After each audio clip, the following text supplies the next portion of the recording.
আসসালামু আলাইকুম, সবাইকে স্বাগত জানাচ্ছি বিডি ভিউজে। আপনাদের সঙ্গে আছি আমি তাসনিম হোসাইন। জায়নবাদী ইসরায়েল অর্থনৈতিক বিপর্যয়ের দ্বারপ্রান্তে এসে দাঁড়িয়েছে। অনেক নাগরিকই চুপি চুপি দেশ ছাড়ছে, কিন্তু পশ্চিমা মিডিয়া এসব বলতে মানা।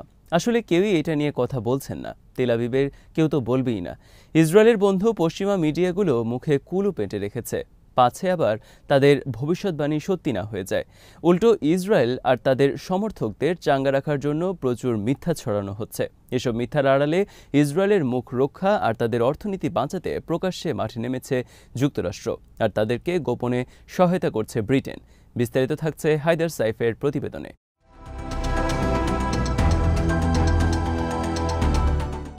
i24 নিউজ জানিয়েছে 2023 সালের 7 অক্টোবর গাজা যুদ্ধ শুরুর পর থেকে অন্তত 1,17,000 ইসরায়েলি জায়নবাদী রাষ্ট্রটি চিরদিনের জন্য ছেড়ে গেছে। আগের বছরগুলোর তুলনায় এই সংখ্যাটা 3 গুণ বেশি, কিন্তু এই সংখ্যাটাকেও আসলে ন্যূনতম হিসেবে দেখতে হবে। Institute for Jewish policy research জানিয়েছে এমন রটনাও রয়েছে যে প্রায় 1 মিলিয়নের মতো মানুষ আসলে ইসরায়েল ছেড়ে গেছে।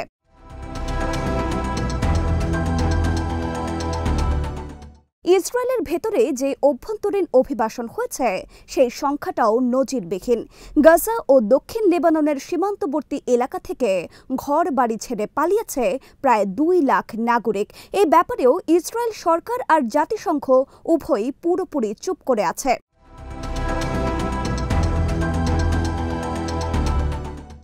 ইসরায়েলের বিরুদ্ধে সারা বিশ্বে শান্তিপূর্ণ যে আন্দোলনটা চলছে সেটার নাম হলো বয়কট, ডাইভেস্টমেন্ট অ্যান্ড স্যাংশন বা বিডিএস আন্দোলন।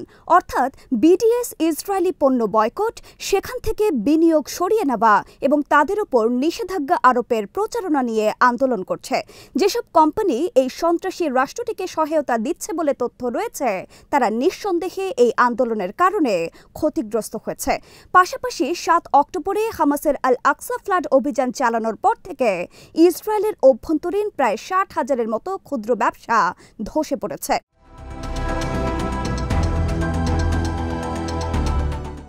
ইসরায়েলের পর্যটন শিল্প ধ্বংসের দ্বার প্রান্তে চলে গেছে, বিশেষ করে যারা ইসরায়েলের সামরিক বাহিনীতে কাজ করছে এবং যেসব অ্যাথলেট দেশের হয়ে বাইরে খেলতে যাচ্ছে, তারা টের পেয়েছে যে বিশ্বের বহু দেশে তাদেরকে মোটেই স্বাগত জানানো হচ্ছে না।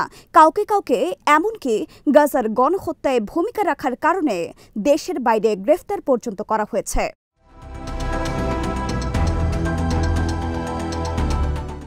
হামাসের বাইরে ইসরায়েলের বিরুদ্ধে সবচেয়ে কার্যকর তৎপরতা চালিয়েছে সম্ভবত ইয়েমেনের হুথিরা। ফিলিস্তিনিদের সমর্থনে হুথিদের যে তৎপরতা, সেটার প্রভাবে লোহিত সাগরে ইসরায়েলের কার্গো পরিবহন প্রায় পঙ্গু হয়ে পড়েছে।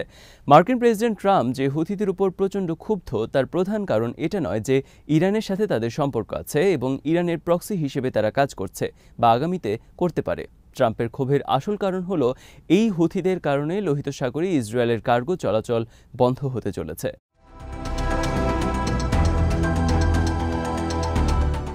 বহুদিন পর্যন্ত যুক্তরাষ্ট্র আর ইসরায়েল হুথিদের কর্মকাণ্ডকে ইসরায়েলের প্রতি সামান্য উত্তপ্ত তৎপরতা গণ্য করে সেটাকে ছোট করার চেষ্টা করেছিল, কিন্তু গাজার ফিলিস্তিনিদের প্রতি সংহতি জানিয়ে হুথিরা লোহিত সাগরে আন্তর্জাতিক জাহাজ পরিবহন যেভাবে বাধাগ্রস্ত করেছে সেটা আমেরিকা সহ্য করতে পারেনি। শেষ পর্যন্ত ইয়েমেনে হুথিদের বিভিন্ন অবস্থানের ওপর হামলা করেছে আমেরিকা।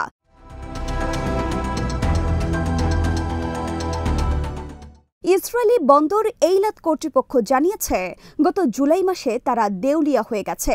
8 মাস ধরে বাণিজ্যিক কর্মকাণ্ড কার্যত পুরোপুরি বন্ধ থাকায় এই পরিস্থিতি হয়েছে তাদের। হুথিদের হামলার কারণে কার্গো জাহাজ, তেলবাহী ট্যাঙ্কার, পণ্য, যন্ত্রপাতি, অপরিশোধিত তেল, জ্বালানি, গম, খাদ্য ও গাড়ি বহনকারী কন্টেইনার জাহাজগুলো বন্দর থেকে দূরে সরে গেছে। ইসরায়েলের সাথে সাথে আন্তর্জাতিক সম্প্রদায়ও হুথিদের তৎপরতাকে খাটো করে দেখানোর চেষ্টা করেছে, কিন্তু বাস্তবতা হলো এই জায়নবাদী রাষ্ট্রের অর্থনীতিকে বড় ধরনের দুর্ভোগে ঠেলে দিতে সক্ষম হয়েছে তারা।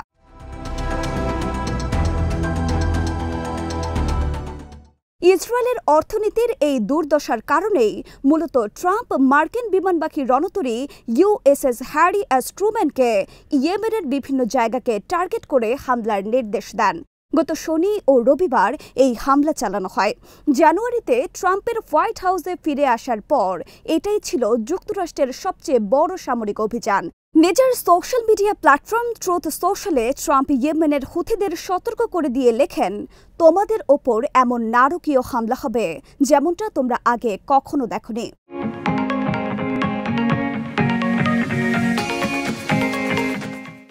ইসরায়েল জিম্মিদের বিষয়টি যেভাবে সমাধানের চেষ্টা করছে তাতে আগামীতে অর্থ ও ব্যবসায়িক ইস্যুর সামনে এই ইস্যুটি আরও গৌণ হয়ে যাবে, কারণ ট্রাম্প আর ইসরায়েলের প্রধানমন্ত্রী নেতানিয়াহু তাদের প্রতিপক্ষের বিরুদ্ধে কঠোর অবস্থান নিয়েছেন। ইসরায়েলি বন্দীদের পরিবারের সদস্যরা এই বিষয়টি আঁচ করতে পেরেছেন। সেই ক্ষোভ থেকে সম্প্রতি তারা বড় ধরনের বিক্ষোভ চালিয়ে যাচ্ছেন। তবে আমাদেরকে এটাও ভুলে গেলে চলবে না যে ইসরায়েলের কারাগারে এখনও 10,000-এর বেশি ফিলিস্তিনি বন্দী রয়েছে। এদের মধ্যে হাজার হাজার মানুষের বিরুদ্ধে না আছে কোনো অভিযোগ বা তাদেরকে কোনো বিচারের মুখোমুখিও করা হয়নি।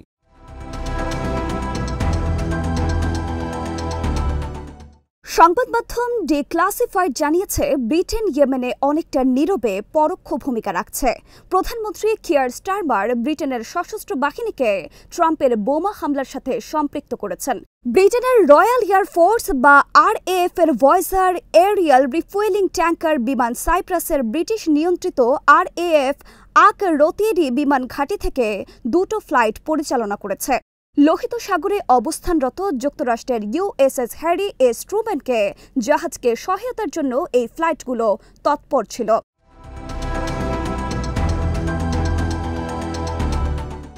RAF অবশ্য অভিযানে তাদের অংশগ্রহণের বিষয়টি প্রকাশ করেনি, কিন্তু ফ্লাইট ট্র্যাকিং ডেটা পর্যালোচনা করে দেখা গেছে 15ই মার্চ শনিবার UTC সময় 17:49 RAF ভয়েজার বিমানটি আক রৌতিরি বিমান ঘাঁটি থেকে উড়ে লোহিত সাগরের দক্ষিণাঞ্চলের দিকে গেছে। এই রিফুয়েলিং বিমান 19:20 দিকে জেদ্দার দক্ষিণে সৌদি আরবের উপকূলের কাছে পৌঁছায়, যেখানে মার্কিন নৌবাহিনীর জাহাজগুলো অবস্থান করছিল। এই বিমানগুলো 100 টনের বেশি জ্বালানি বহনে সক্ষম। USS হ্যারি এস ট্রুম্যান জাহাজের অবস্থানে এই রিফুয়েলিং বিমানটি 2 ঘন্টার বেশি অবস্থান করেছিল।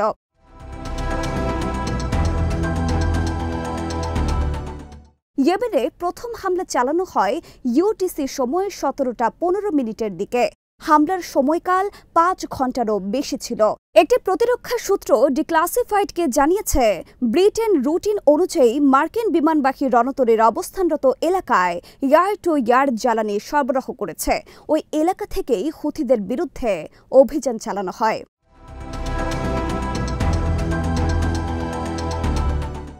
ইয়েমেনের 7টি এলাকায় আমেরিকার পরিচালিত বিমান হামলায় অন্তত 27 বেসামরিক নাগরিক নিহত হয়েছে, আহত হয়েছে 22 জন। হুথি সমর্থিত আল মাসিরা টিভি চ্যানেলে প্রচারিত ভিডিও ফুটেজে দেখা গেছে মারাত্মকভাবে আহত শিশুদেরকে চিকিৎসা সেবা দেওয়া হচ্ছে। সাদা এলাকায় মার্কিন হামলায় এই শিশুরা আহত হয়।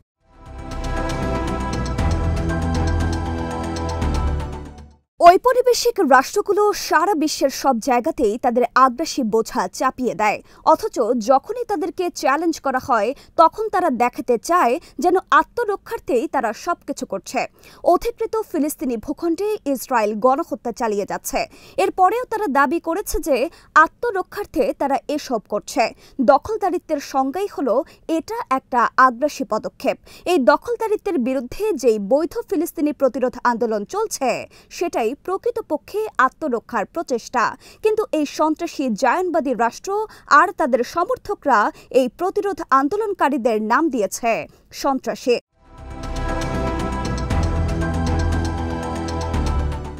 ক্ষমতাধর দেশগুলোর বহু ক্ষমতাধর মানুষ মারাত্মক সব অপকর্ম আর যুদ্ধ অপরাধ চালিয়ে যাচ্ছে। এরাই আবার দাবি করছে যে গণতন্ত্রের জন্য তারা কাজ করছে। ট্রাম্প, স্টারমার আর নেতানিয়াহু একটা অশুভ শয়তানি ত্রিভুজের প্রতিনিধিত্ব করছে। হলোকাস্ট যেভাবে 20 শতাব্দীকে কলুষিত করেছিল, একইভাবে এই ত্রয়ী এখন 21 শতাব্দীকে কলঙ্কিত করতে মাঠে নেমেছে। মনে রাখতে হবে, ফ্যাসিবাদের মতো আচরণ করার জন্য সবসময় তাদের ফ্যাসিবাদী পোশাক পরার দরকার পড়ে না।